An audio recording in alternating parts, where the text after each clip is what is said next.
Hello, I hope that you are doing okay. Here's a story, The Glass Mountain.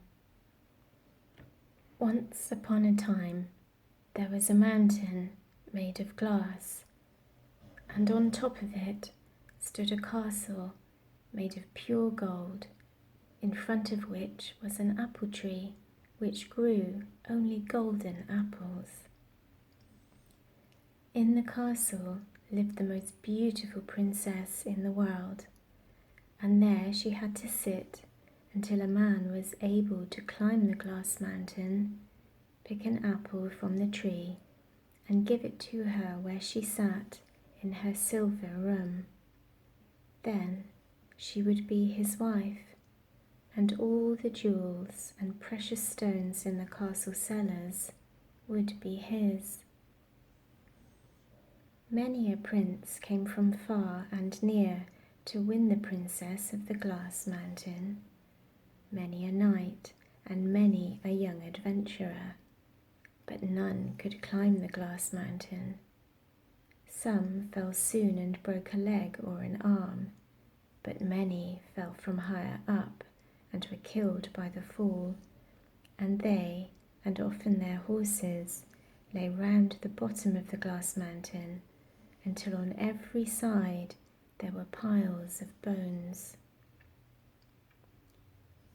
So it went on until the 7 years during which the princess might be won were nearly ended.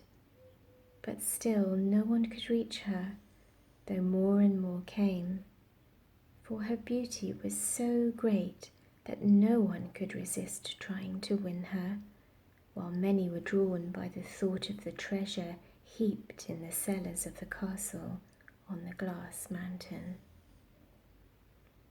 3 days before the 7 years were ended, a knight in golden armour rode up to the glass mountain, put spurs to his horse, and dashed halfway up it. Then he reined in, wheeled calmly, and rode down again as if he had been on level ground. The next morning he started up the glass mountain once more, and the magic horseshoes held as they had done on the previous day. Up and up he went, while the sparks flew from his horse's hooves, and many other knights stood below, gazing up in wonder and envy. In a moment it seemed that he would reach the apple tree, but suddenly the eagle who guarded the glass mountain swooped down in front of him. His horse shied, spread its nostrils, tossed its mane, reared up on its hind legs, and in a moment he and his rider shot down the glass mountain to lie in little pieces at the bottom. There was but one more day in which to win the princess, and still no one could climb the glass mountain. But there was one more who was determined to do so, and this was a poor woodcutter's son who had lived all his life in the forest not far away. From his childhood he had heard his father and mother speak of the beautiful princess on the glass mountain, and he was determined to win her or die in the attempt. So he went into the forest, and finding a dead lynx, he cut off its sharp claws and fastened them to his own hands and feet. Then he started boldly up the glass mountain, digging in the claws as he went. But it was more difficult than he thought, and much harder going, and by the time he was halfway up, he was so tired that he could go no further, and so exhausted that he could do nothing but dig in the claws and hold on desperately. He was so worn out that he could hardly draw breath, and so parched with thirst that he could hardly breathe. Looking up, He could see the golden castle and the apple tree at the top of the glass mountain ever so far away. Looking down, he saw the yawning abyss with the bodies of horses and men, offering him only certain death.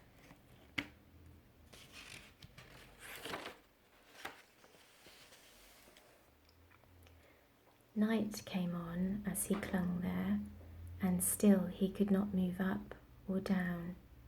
Darkness spread over the glass mountain and hid it, and suddenly the boy fell asleep, quite forgetful of where he was, but still holding on firmly with his lynx claws. As he slumbered sweetly, the great eagle who guarded the glass mountain rose from his perch in the apple tree and flew slowly round to see that all was well. By now the moon had risen, and the eagle suddenly saw the boy lying on the mountainside and swooped down, greedy for carrion, thinking that this must be a new corpse. The boy was awake now, and suddenly he saw the eagle swooping. He thought of a way to save himself. So he lay quite still and let the eagle dig its sharp claws into his tender flesh without making a sound or stirring a muscle. But as soon as it had done so, he reached up and seized the bird's feet with his hands. In terror, the eagle flew up into the air and began flying round and round the castle with the boy hanging on desperately. He saw the golden castle below him and the lovely princess sitting in her silver room and looking sadly out. Then he saw that the eagle was hovering over the apple tree and was quite near to it. Swiftly he shifted one of its feet into his other hand, holding them both for a moment while he drew his knife, then cut them off at a single stroke. Up went the eagle with a loud screech and was lost to sight in the clouds. But the boy fell into the tree and landed unhurt on one of its broad branches. Swiftly he plucked one of the golden apples, peeled it, and placed the cool peel on the wounds where the eagle's claws had pierced him. At once all the pain went out of them, and he saw that they had healed in a moment. He put 7 of the golden apples in his pocket, climbed down the tree, and walked across the flat top of the glass mountain until he came to the golden castle. At once a fierce dragon rushed out to attack him, but as soon as he flung him a golden apple, the creature ate it and vanished. Then the boy went on into the courtyard full of flowers and beautiful trees, and saw the princess, lovely and enchanted, still sitting at the window with all her retinue in the silver room behind her. When she saw him, the charm was broken, and she rushed down and flung herself into his arms. For they loved one another on sight, and were married at once, and the boy became prince of the glass mountain and master of all the treasures in the castle cellars. But neither he nor the princess nor any of the court could come down from the glass mountain, for only the eagle could have carried either of them or their treasure. And now that he had lost his feet, he could never settle on the tree of the golden apples, nor alight in the courtyard of the golden castle. One day, however, as the prince and princess were walking hand in hand in the palace garden, they looked down over the edge of the glass mountain, and to their surprise saw numbers of knights in splendid armour and many other people gathered below. Then the prince blew his silver whistle, and the swallow, who acted as messenger to and from the golden castle, flew to him. "Fly down, little bird, and see what the matter is," said the prince. Down flew the swallow, and was soon back again, saying, "The eagle is dead, and his death has restored all who died trying to climb the glass mountain. They are awaking as if from sleep, and mounting their horses to ride away, and the people from near and far have come to see the marvel."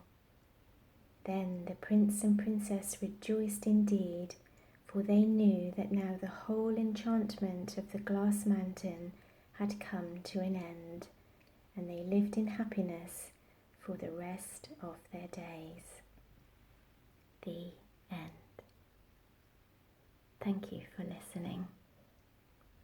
Have a lovely day or a pleasant evening. Take care of you.